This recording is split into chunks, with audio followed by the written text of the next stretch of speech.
iria começar precisamente pelas questões mais simples.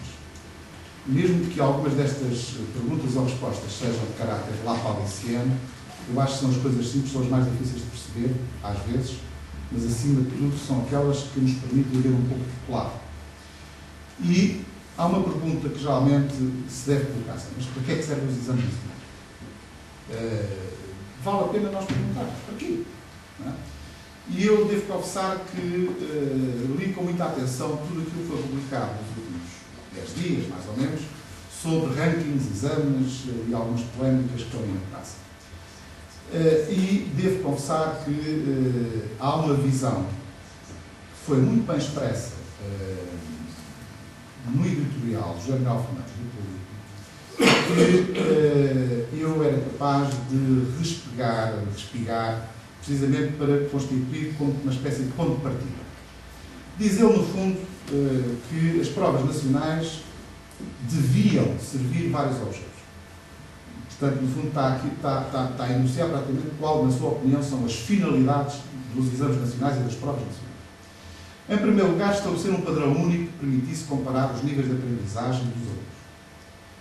Em segundo, através dos resultados obtidos pelos alunos e da sua evolução, comparação com resultados anteriores em provas do mesmo tipo, 12º, 9º ano, etc., fornecer um indicador sobre a qualidade do ensino de escola a escola. E, em terceiro lugar, permitir perceber se o nível das aprendizagens está a evoluir ou a regredir. Eu tenho essa desculpa, mas discordo completamente do que está aqui escrito. E vou-vos explicar porque, aparentemente, nós até podemos aceitar.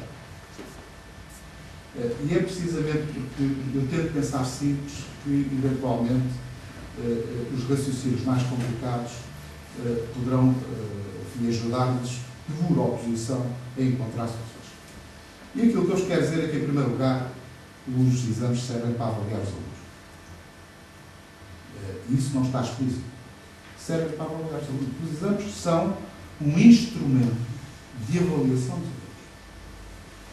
Sendo um instrumento externo, ou seja, uma avaliação feita fora do ambiente normal da escola, pelo Ministério da Educação, pelo Serviço próprio do Serviço de Trabalho, e que vai complementar avaliações feitas internamente. Quer seja uma avaliação contínua, quer seja testes, ou também chamados testes de frequência, quer seja a própria observação do professor, que ao longo do ano vai fazer a sua avaliação. Então, ao longo, neste caso, até do ciclo, não é? Porque estamos a falar de exames no final de um determinado ciclo. Só que o exame que existe, o primeiro, é ao fim de 9 anos de escolaridade. Já é um bocadinho melhor porque, há uns tempos atrás, o único exame que eles tinham era ao fim de 12 anos de estarem na escola com o exame. Agora já é ao fim de 9 que é o primeiro exame. E eu, na altura que desempenhei essas funções, até defendia que devia ser mais cedo. Ou seja, ao fim de cada ciclo, pelo menos devia haver um teste. Se não quiserem chamar exame, porque há assim uma espécie de parte do tempo, não é? Ou seja, o exame é politicamente incorreto. Então chamamos-se, por exemplo, teste nacional. Não importa nada. Se não querem ter uma época de exames, podem até fazer o teste de avaliação dentro do período normal. Mas é um problema que não inviabiliza nem vai enviesar aquilo que é fundamental, que é ter um complemento de avaliação externa dos alunos. Em segundo lugar, serve, dado que essa avaliação externa serve para aferir as avaliações. Ou seja, é tentar ver até que ponto é que, através de uma ponderação e de uma medida que é externa à lógica da própria escola, se consegue confrontar e fazer aproximar as avaliações externas, que podem estar ou inflacionadas ou deflacionadas, não é? A fazê-las aproximar daquilo que é considerado padrão.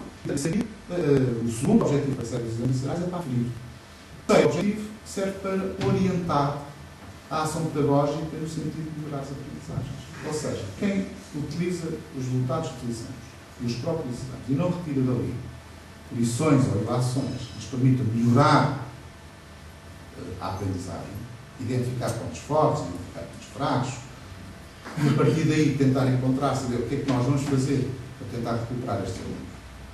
É claro que não tem, digamos que, uma preocupação pedagógica e, portanto, eu continuo a dizer que, em muitos casos, uma retenção ou reprovação, conforme queiram, pode ter um efeito pedagógico positivo.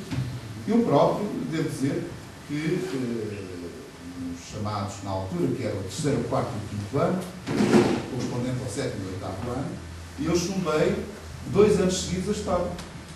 E isso não invalidou, digo isto com a maior das facilidades, isso não invalidou que a minha profissão, desde 1976, tenha sido feita como historiador e como historiador de economia, só depois é permitida a sociologia.